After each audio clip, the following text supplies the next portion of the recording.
করছে পিছন দিয়ে হযরত জাফরের কাপড় ধইরা ঝুলে। একটু নিজের সন্তানকে কল্পনা করেন তো, এই বাচ্চা ফালায়া যায় কেমনি, জানে আর জিন্দগিতে আসবে। খালি বিবিরে ডাক দিয়া বলছে উঠায় না, উঠায় না। সোজা চলে গেছেন মুতার প্রান্তরে। তুমুল লড়াই শুরু হয়ে গেছে। হযরত যায়েদ শহীদ, জাফর ঝান্ডা তুলে নিছে। এক হাত কাটা গেছে, আরেক হাতে ঝান্ডা। ওই হাতও কাটা। জাফর জমিনে লুটিয়ে পড়ছে, আঘাতের উপর আঘাত। সাহাবায়ে কেরাম ঝান্ডা খুঁজতেছেন, কারণ আব্দুল্লাহ ইবনে রাওয়াহার কাছে ঝান্ডা তো পৌঁছাইতে হবে।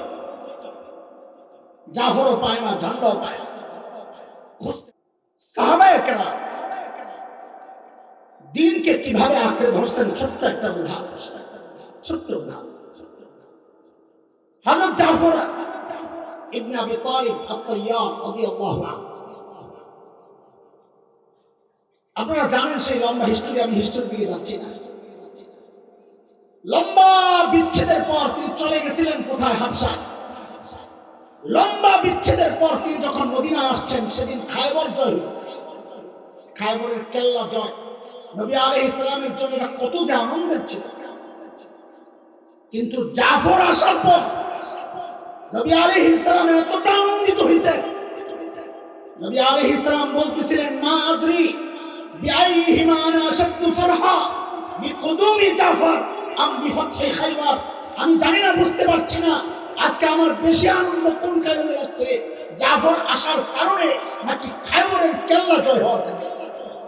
কি খুশি হয়েছেন নবী? নবীর তো আরো উম্মত আছে, জাফরের তো আরেকজন নবী নাই। তাহলে খুশিটা কার বেশি লাগার কথা? কথা আরে খুশিটা কার বেশি লাগার কথা? হযরত জাফর। কারণ জাফর পাক নবী নেই। আরে কতদিন নবী দেখে না। মদিনায় আয়েশা খালি কোন রকম থাকা শুরু করছে। বছর না ঘুরতেই নবী আলাইহিস সালাম বললেন যুদ্ধে যাওয়া লাগবে। মুতার যুদ্ধ।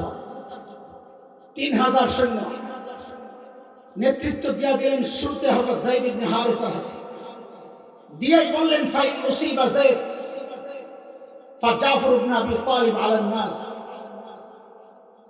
যদি যায়েদ শহীদ হয়ে যায় তো মুসলমানদের ঝান্ডা তুলে নেবে জাফর। ওয়া ইন মুসিবা জাফর ফাআব্দুল্লাহ ইবনে রাওয়াহা আলান নাস।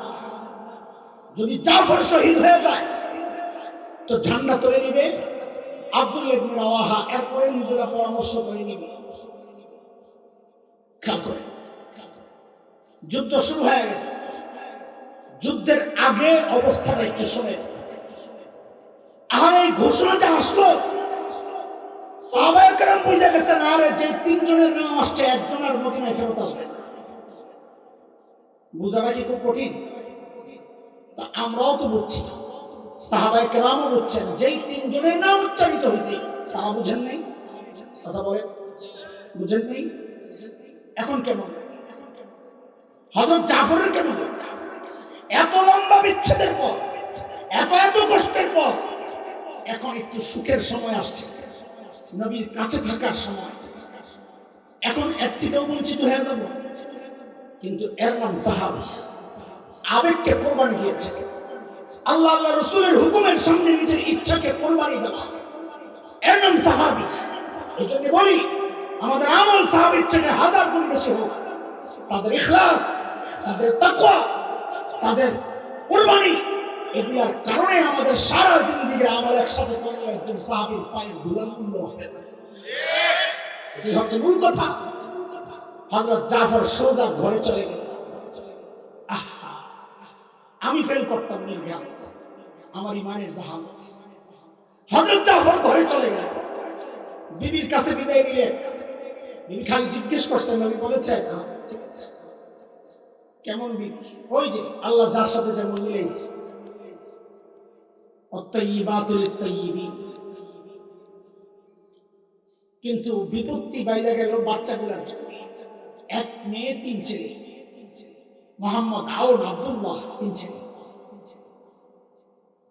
আব্দুল্লাহ বাচ্চারা সাধারণত বাবা যখন ঘর থেকে বের হয়, ওদের একটা কমন প্রশ্ন আছে, যারা বাবা তারা জানে, পিচ্চি যদি ঘরে বাচ্চা থাকে কি প্রশ্ন?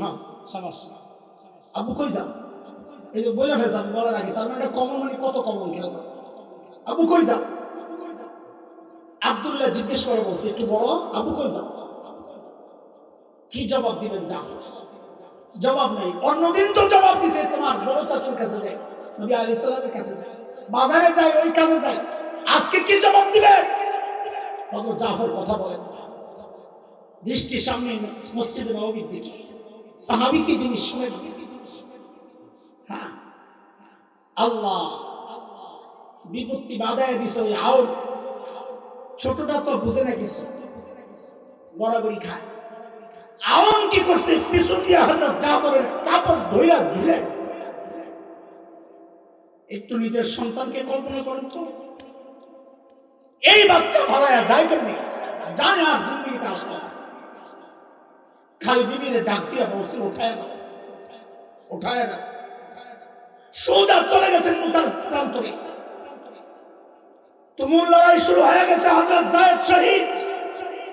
জাফর ঝান্ডা তুলে নিছে, এক হাত কাটা গেছে, আরেক হাতে ঝান্ডা। ওই হাতও কাটা। জাফর জমিনে লুটে পড়ছে, আঘাতের উপর আঘাত। সাহাবায়ে কেরাম ঝান্ডা খুঁজতেছেন, কারণ আব্দুল্লাহ ইবনে রওয়াহার কাছে ঝান্ডা তো পৌঁছাইতে হবে। জাফরও পায় না, ঝান্ডাও পায় না। খুঁজতে খুঁজতে দেখে হযরত জাফর ওই মাঠের এক কোনায় দুই হাত কাটা, ঝান্ডাটারে কামড় দিয়া দিল, ছাড়ে না, খুলতে পারে না। খালি শুনাইছেন তৃতীয় আব্দুল্লাহ ইবনে রওয়াহার কাছে ঝান্ডা দিতে হবে। নবী বলেছেন এই কথা শোনানোর সাথে সাথে জাফর ঝান্ডা ছেড়ে দিয়েছে। আল্লাহু আকবার। দোস্ত, তিনটা কথা শুনাইছি, পিছনের থেকে আবার আসেন। প্রথম কথা শুনাইছি, আল্লাহ বলেছেন আজকে দিন কমপ্লিট, নাম্বার 1। 2 নম্বর সূরা মায়েদা আয়াত 67, প্রথমটা আয়াত 3।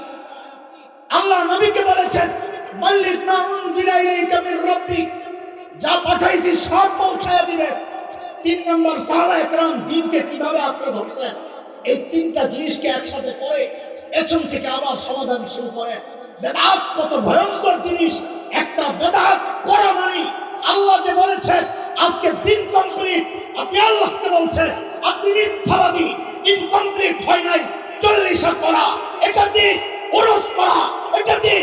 আযানের আগে দুরূদ পড়া, এটা দিন। আপনি কোরআনে বলেন নাই, না বইলা ঘোষণা দিলেন দিন কমপ্লিট।